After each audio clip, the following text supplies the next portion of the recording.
Dobrý den, vážená poroto, vážení posluchači. Mé jméno je Veronika Zukalová a jsem studentkou 3. ročníku gymnázia doktora Aleše Hedličky v Humpolci. Zde bych vám chtěla představit téma své středoškolské odborné činnosti, které bylo zpracováno v oboru chemie a jejíž název se jmenuje Elektroforetické studium komplexace kyseliny acetylsalicylové.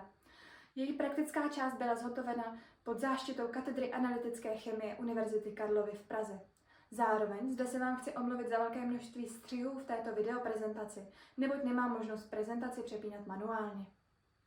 Nyní se podíváme na úvod a cíle práce.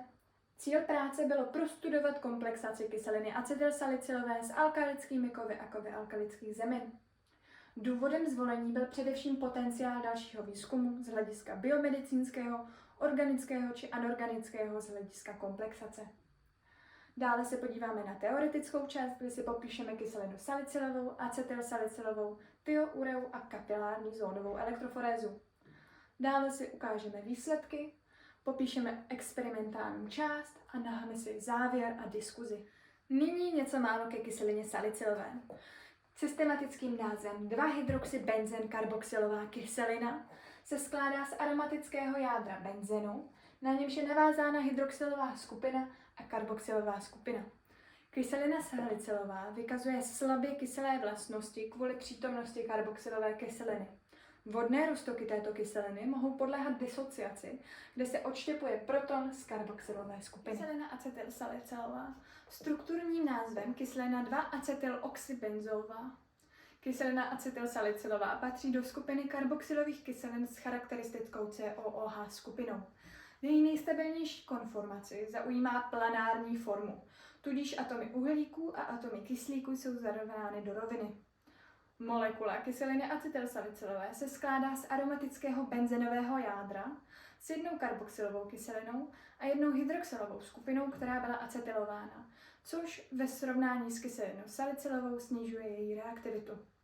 Rezonance benzenového jádra mezi různými vazebnými uspořádáními vytváří delokalizovaný elektronový systém, což přispívá ke stabilitě molekuly. Molekuly kyseliny acetylsalicylové a salicylové jsou navzájem propojeny vodíkovými můstky. Tioura. Systematicky tiokarbonyldiamid. Skládá se z 2 aminových skupin, které jsou vázány na uhlík a který je spojen atomem síry. Tato struktura jí propůjčuje amfotermní charakter, což znamená, že může působit jako kyselina, tak i jako zásada.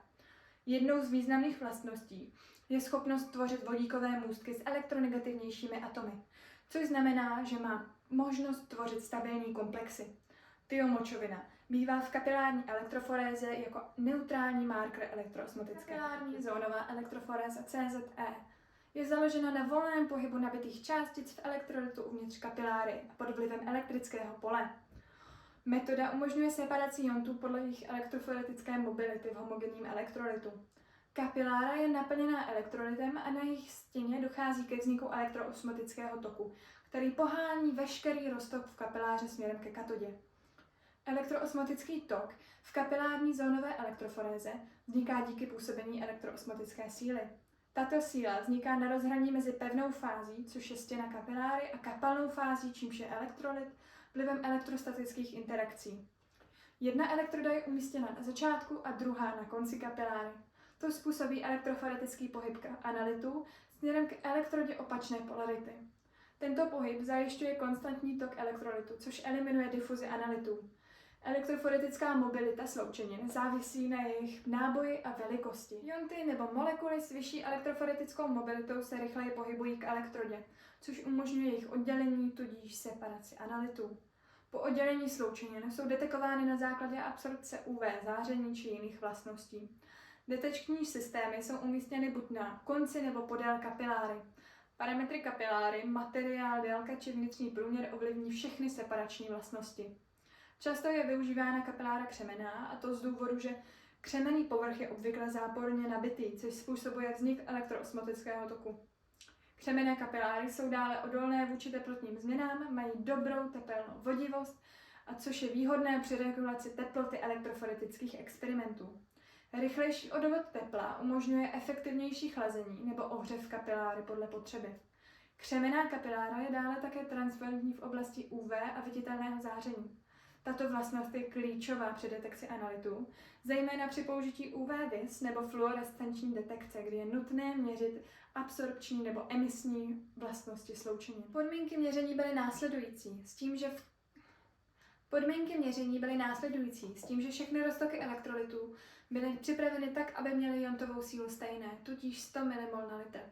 Ve výjevce vzorku bylo napipetováno 25 mikrolitrů kyseliny acetylsalicylové, 25 mikrolitrů kyseliny salicylové, 50 mikrolitrů thiomočoviny a 400 mikrolitrů deionizované vody. Základním elektrolytem byl pufr Hepes s pH upraveným hydroxidem sodným na hodnotu 7,4. Elektroforetické podmínky byly následující. Byla použitá křemenná kapilára s délkou 50 cm, efektivní délkou 41,5 cm a vnitřním průměrem 50 mikrolitrů. Před každým měřením byla kapilára promytá 10 minut hydroxidem sodným a následně 5 minut deionizovanou vodou.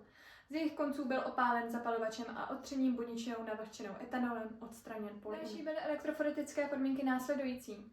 Teplota byla 298,15 Kelvinů, tlak byl 50 kPa po dobu 5 sekund, proud byl 61 mikroampér, napětí bylo 20 kV společně s tlakem 100 mbar, doba analýzy byla 15 minut a použité vlnové délky byly 200, 214, 235 a 254 nanometrů. Na měřených migračních časů thiomočoviny, kyseliny acetylsalicylové a kyseliny salicylové jsme si spočítali definici elektroforetické mobility iontu zde.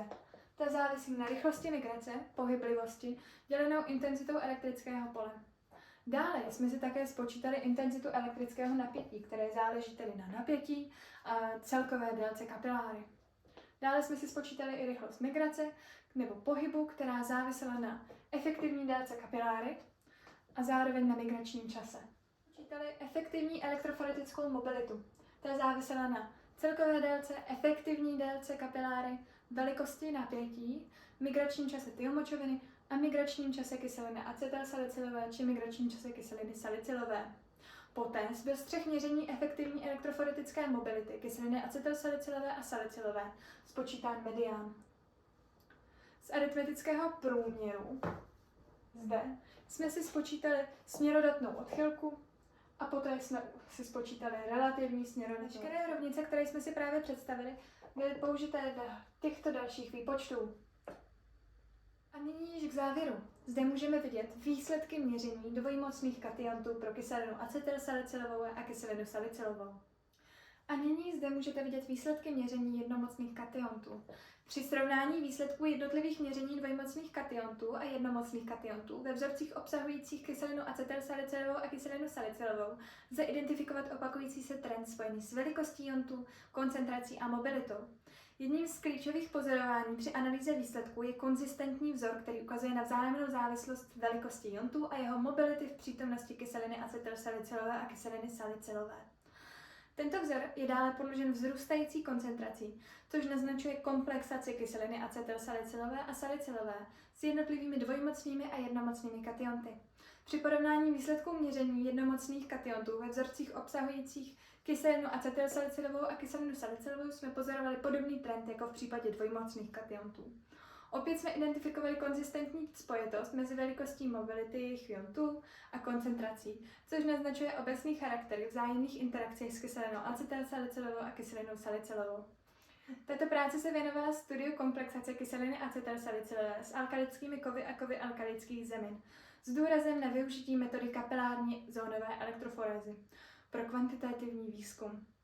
A takto na závěr bych chtěla poděkovat vám všem za vaši pozornost. Dále mé upřímné díky chci vyjádřit panu docentu Tomáši Křížkovi, bez kterého by tato práce vůbec nebyla schopna být realizována.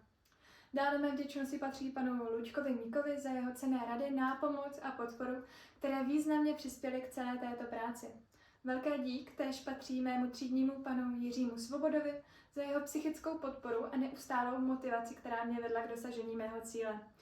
Rovněž chci vyjádřit vděčnost gymnáziu doktora Aleše Hedličky v Humpolci a všem jeho pedagogům za toleranci a za možnost se aktivně podílet na vědecké činnosti.